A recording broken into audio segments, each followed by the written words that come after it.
दोस्तों बहुत बहुत स्वागत है आप सभी का एक बार फिर से। जी हाँ दोस्तों, आज पूरे दिन की कई महत्वपूर्ण और बड़ी खबरें निकलकर सामने आ रही हैं। जानेंगे सभी खबरों को विस्तार से। तो दोस्तों, खबरों में आगे बढ़ने से पहले वीडियो को एक प्यार भरा लाइक जरूर कर दें और ताजा खबरों को जानने के लिए चैनल को सब्सक्राइब भी जरूर कर लें। तो देखते हैं पहली बड़ी खबर क्या निकल कर आ रही है।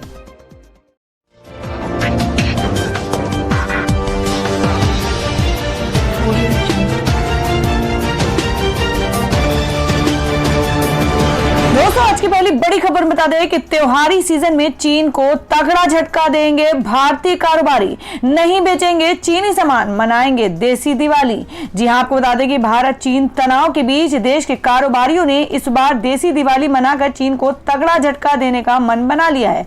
व्यापारी संगठन कैट और आह्वान पर इस बार दीपावली पर देश के किसी भी बाजार में चीन में बना सामान नहीं बेचा जाएगा, बल्कि भारत में बने सामानों से ही बाजारों में रौनक की जाएगी। व्यापारियों ने इसकी तैयारियां भी शुरू कर दी हैं। कैट ने बताया कि इस बार लोगों को त्योहारों में भारत में ही बनी मूर्तियों से लेकर गिफ्ट आइटम्स और झालर से लेकर दूसरे उत्पादों तक उपलब्ध कराए जाएंगे। पहले त्योहारी सीजन के दौरान भारतीय बाजारों में चीनी सामानों का दबदबा आम बात थी। चीन को आर्थिक मोर्चे पर पटखनी देने की मुहिम में केंद्र सरकार को व्यापारियों का साथ मिला है। दीपावली को देखते हुए व्यापारियों ने 2 महीने पहले ही तैयारियां शुरू कर दी थी।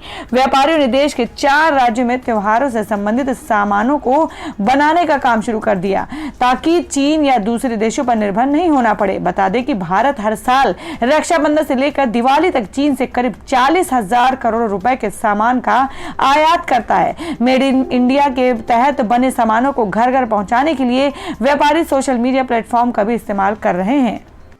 और दोस्तों, मैं बता दें कि केंद्र सरकार के खास प्लान से बढ़ेगी किसानों की आय। सब्जी फलों के रेल भाड़े में लागू की 50% छूट। जी हां, आपको बता दें कि किसानों की आमदनी बढ़ाने के लिए केंद्र सरकार लगातार कदम उठा रही है। केंद्र सरकार ने 13 अक्टूबर को देर शाम किसान रेल के जरिए अधिसूचित सब्जियों और फलों के परिवहन पर 50% सब्सिडी देने का ऐलान किया। इसके बाद किसानों को दी जाने वाली सब्सिडी का ये फैसला 14 अक्टूबर 2020 से ही लागू कर दिया गया है। आसान शब्दों में समझे तो अब भारतीय रेल से सब्जियों और फलों के परिवहन पर किसानों को पहले के मुकाबले 50% कम देना होगा। इससे किसानों की आय में सीधी बढ़ोतरी होगी। और दोस्तों, मैं अगली खबर बता दें कि देश की इस टेक कंपनी ने कर्मचारियों को दिया तोहफा। बढ़ाएगी वेतन, देगी स्पेशल बोनस और 100% वेरिएबल पे। जी हां, हम बात कर रहे हैं कि कोरोना संकट के बीच ज्यादातर कंपनियां या तो छटनी कर रही हैं और या वेतन में कटौती कर रही हैं। इसी बीच देश की दिग्गज टेक कंपनी इंफोसिस ने भी अपने 2.4 लाख कर्मचारियों के वेतन में बढ़ोतरी का फैसला किया है। इंफोसिस ने कहा है कि 1 जनवरी 2021 से हर स्तर के कर्मचारियों के वेतन में बढ़ोतरी के साथ ही प्रमोशन भी दिया जाएगा। इसके अलावा कंपनी सभी कर्मचारियों को अक्टूबर-दिसंबर 2020 तिमाही के लिए स्पेशल बोनस भी देगी। कंपनी ने इससे पहले बताया कि उसे जुलाई-सितंबर 2020 तिमाही के दौरान पिछले वित्त वर्ष की समान तिमाही के मुकाबले 20.5% ज्यादा शुद्ध लाभ नेट प्रॉफिट हुआ है। इंफोसिस ने बताया कि जुलाई-सितंबर 2020 तिमाही में कंपनी का शुद्ध लाभ 4,845 करोड़ रुपए रहा है। कंपनी को सितंबर 2019 तिमाही में 4,019 करोड़ रुपए का शुद्ध लाभ हुआ था। तिमाही नतीजे की घोषणा के बाद कंपनी ने कर्मचारियों की सैलरी में वृद्धि करने का ऐलान किया। इंफोसिस ने कहा कि 1 जनवरी 2021 से वेतन बढ़ोतरी और प्रमोशन लागू कर दिया जाएगा। यह सभी लेवल पर लागू किया जाएगा। और अब वही बता दें कि अब आधार कार्ड की तरह हर भारतीय को मिलेगी यूनिक हेल्थ आईडी। आपको मिलेगी ये सुविधाएं। जी हां, आपको बता दें कि केंद्र सरकार ने देश के हर नागरिक के स्वास्थ्य का रिकॉर्ड रखने के लिए शुरू की गई योजना नेशनल डिजिटल हेल्थ मिशन के तहत आधार कार्ड की तरह विशेष डिजिटल हेल्थ आईडी की सुविधा देने की घोषणा की है। मिशन के तहत अगर कोई भारतीय नागरिक अपनी हेल्थ आईडी बनवाना चाहता है तो उससे किसी तरह की फीस नहीं ली जाएगी। बता दें कि 15 अगस्त 2020 को प्रधानमंत्री नरेंद्र मोदी ने NDHM को शुरू करने की घोषणा की थी। योजना के तहत देश में मरीजों और स्वास्थ्य कर्मियों का डाटा एक हेल्थ कार्ड में इकट्ठा किया जाएगा। इससे आसानी से इलाज का रिकॉर्ड सुरक्षित रखा जा सकेगा। और बता दें कि दालों की बढ़ती कीमतों को काबू में करने के लिए एक्शन में आई सरकार और उठाया ये बड़ा कदम। जी हां, आपको बता दें कि दालों के आसमान छूती कीमतें आने वाले कुछ दिनों में कम हो सकती हैं। सरकार ने इस मामले को काफी गंभीरता से लेते हुए बड़ा कदम उठाया है। सरकार ने दाल का इंपोर्ट बढ़ाने का फैसला किया है। Directorate general of foreign trade यानी DGFT ने वित्त वर्ष 2020 और 21 के लिए उड़द और अरहर का इंपोर्ट कोटा लिस्ट में जारी किया है। सरकार की तरफ से 4 लाख टन अरहर इंपोर्ट करने की मंजूरी दी गई है। इसके अलावा करीब 1.5 लाख टन उड़द इंपोर्ट करने की भी इजाजत मिली है। कारोबारियों को 15 नवंबर तक 4 लाख टन अरहर का इंपोर्ट करना होगा। DGFT के तहत आने वाले रीजनल अथॉरिटी को अर्जेंट बेसिस पर एप्लीकेंट्स को लाइसेंस जारी करने के लिए जरूरी कदम उठाने को कहा गया है। और वह अगली खबर बता दें कि आम आदमी की बड़ी चिंताएं, त्योहारों से पहले आलू प्याज समेत सभी सब्जियों की महंगाई 7.3% से बढ़कर 36.54% हो गई। जी हां, हम बात कर रहे हैं कि 17 मार्च से नवरात्र शुरू होने वाले हैं। त्योहारों की भी शुरुआत हो रही है और ऐसे में आलू प्याज के दाम और बढ़ने लगे हैं। थोक मंडी में थोक नीलामी के बाद रिटेल बाजार में सब्जी के भाव में 20 से 25 रुपए तक का अंतर आ गया है। इसी वजह से सितंबर में थोक महंगाई में बढ़ोतरी देखने को मिली है। सितंबर में थोक महंगाई अगस्त के 0.16% से बढ़कर 1.32% रही है। जुलाई में संशोधित थोक महंगाई 0.25% रही है। कारोबारियों का कहना है कि फरवरी के बाद से मंडी में आने वाली सब्जी की आवक भी 75% तक घट गई है। इस कारण इनके दाम 3 गुना से भी ज्यादा हो गए हैं। तो दोस्तों, खबरों में आगे बढ़ने से पहले जान लेते हैं आज के माइंड क्विज के सवाल को। आज का सवाल है, आपको बताना है कि उड़ीसा की राजधानी कहाँ है। इसका जवाब आपको वीडियो के नीचे कमेंट बॉक्स में देना है और सही जवाब देने वाले को रैंडमली लेकर जाएगा और वो जीत सकते हैं बम्पर पुरस्कार। तो बढ़ते हैं अगली खबर की ओर। और हमें अगली खबर बता दें कि प्रति व्यक्ति GDP में भारत से आगे निकल सकते हैं बांग्लादेश समेत ये देश।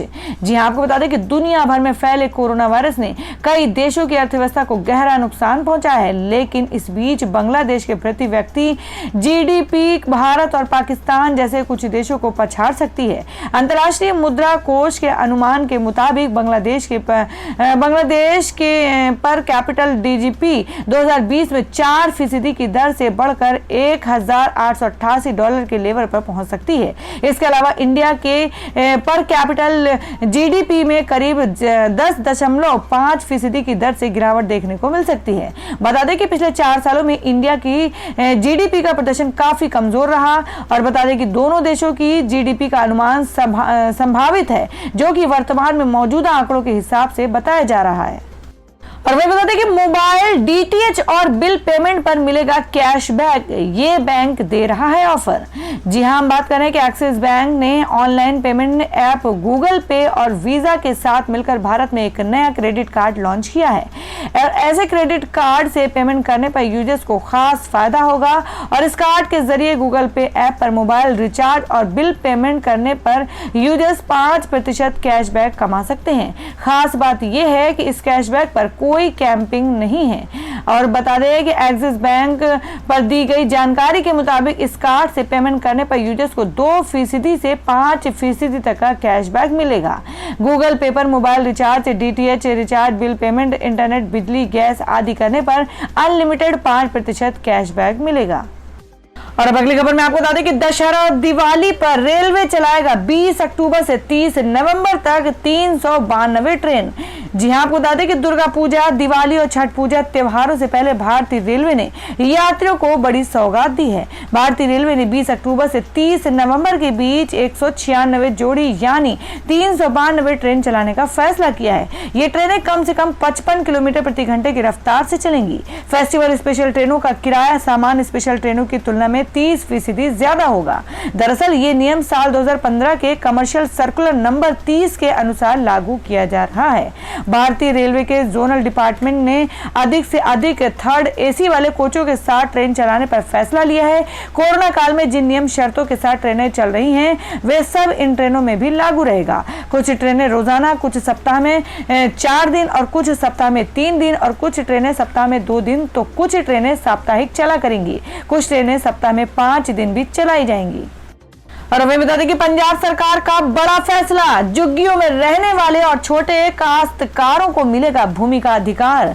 जी हां, आपको बता दें कि पंजाब में झुग्गियों में रहने वाले और विरासत में मिले जमीन के छोटे टुकड़ों पर गुजारा करने वाले लोग अब भूमि स्वामित्व अधिकार के योग्य होंगे। मुख्यमंत्री अमरिंदर सिंह की अध्यक्षता में बुधवार को हुई राज्य मंत्रिमंडल की बैठक में पंजाब झुग्गीवासी मालिकाना अधिकार अधिनियम 2020 को अधिसूचित करने को मंजूरी दी गई है, ताकि झुग्गीवासियों को जमीन का मालिकाना हक मिल सके और उनके लिए मूलभूत सुविधाएं सुनिश्चित की जा सके।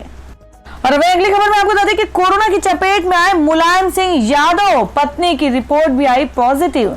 जी हम बात कर रहे हैं कि समाजवादी पार्टी के संस्थापक मुलायम सिंह यादव कोरोना वायरस की चपेट में आ गए हैं। बुधवार को उनकी कोरोना टेस्ट रिपोर्ट पॉजिटिव आई है। इसके बाद उन्हें गुरुग्राम के मेदांता अस्पताल में भर्ती कराया गया है। फिलहाल उनमें कोरोना के एक भी लक्षण नहीं है, जबकि डॉक्टरों की एक टीम उनकी सेहत पर लगातार नजर रखे हुए है। इसके अलावा उनकी पत्नी साधना की भी कोरोना रिपोर्ट पॉजिटिव है। नेताजी के कोरोना पॉजिटिव आने की जानकारी समाजवादी पार्टी ने अपने ट्विटर हैंडल से दी है। आपको बता दें कि समाजवादी पार्टी के सुप्रीमो मुलायम सिंह यादव 80 साल के हैं। वे इस समय उत्तर प्रदेश की मैनपुरी लोकसभा सीट से सांसद हैं। हालांकि खराब सेहत की वजह से वे पिछले काफी समय से राजनीति में ज्यादा सक्रिय नहीं हैं। यही नहीं, नेताजी 3 बार उत्तर प्रदेश के मुख्यमंत्री रह चुके हैं, जबकि 2012 में बहुमत मिलने के बाद मुलायम सिंह यादव ने अपने बेटे अखिलेश यादव को यूपी का मुख्यमंत्री बनाया था।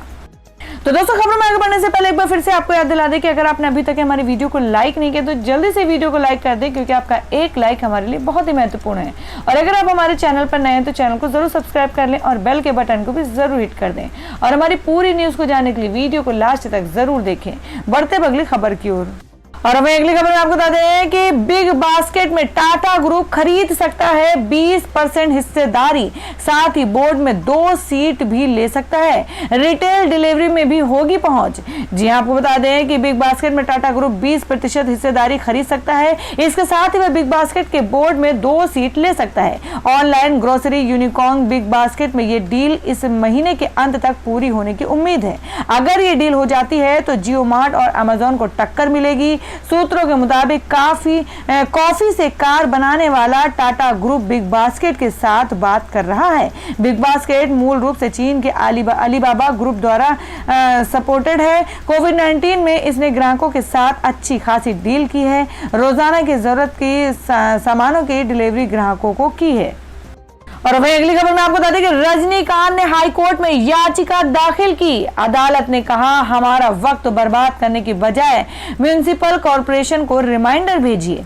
जी हां, आपको बता दें कि सुपरस्टार रजनीकांत ने प्रॉपर्टी टैक्स को लेकर ग्रेटर चेन्नई कॉर्पोरेशन के खिलाफ मद्रास हाई कोर्ट में याचिका लगाई थी, जिस पर बुधवार को सुनवाई हुई। इस दौरान कोर्ट में रजनीकांत को शर्मिंदगी का सामना भी करना पड़ा। कोर्ट ने उन्हें उनका समय बर्बाद करने के लिए फटकार लगाई। ग्रेटर चेन्नई कॉर्पोरेशन ने नोटिस भेजकर रजनीकांत को मैरिज हॉल श्री राघवेंद्र कल्याण मंडपम का 6.5 लाख रुपए का प्रॉपर्टी टैक्स जमा करने के लिए कहा था। रजनीकांत ने इस मांग को अनुचित बताया था। उन्होंने अपनी याचिका में लिखा था कि कोरोना महामारी और लॉकडाउन के चलते 24 मार्च से उनका मैरिज हॉल बंद है। ऐसे में जब कोई कमाई ही नहीं हुई तो टैक्स किस बात का मांगा जा रहा है। रजनीकांत ने यह दावा किया था कि इस बारे में उन्होंने म्युनिसिपल कॉर्पोरेशन में आवेदन भी दिया था, जिसका कोई जवाब नहीं मिला। और अब जान लेते हैं क्या है देश भर में सोने और चांदी का भाव। आपको बता दें कि सोने की कीमतों में 136 रुपए बढ़कर 50,381 रुपए प्रति 10 ग्राम तक पहुंच गई है। चांदी हुई 565 रुपए बढ़कर 61,107 रुपए प्रति किलोग्राम हुई है।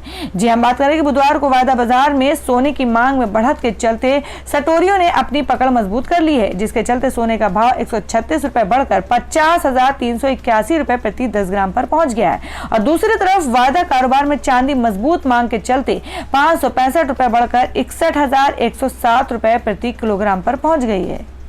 और दोस्तों अगली खबर में जान लेते हैं क्या है देश भर में मौसम के ताजा हालात। बंगाल की खाड़ी में गहरे दबाव से आज इन शहरों में भारी बारिश का अनुमान। जी हम बात कर रहे हैं कि बंगाल की खाड़ी में बना कम दबाव का क्षेत्र गहरे दबाव में बदल गया है। बुधवार तड़के ये उत्तरी आंध्र प्रदेश के तटीय इलाकों नरसापुर और विशाखापट्टनम में से गुजरा, जिसके कारण यहाँ बहुत तेज बारिश हुई और जगह जगह पर जलभराव भी हो गया।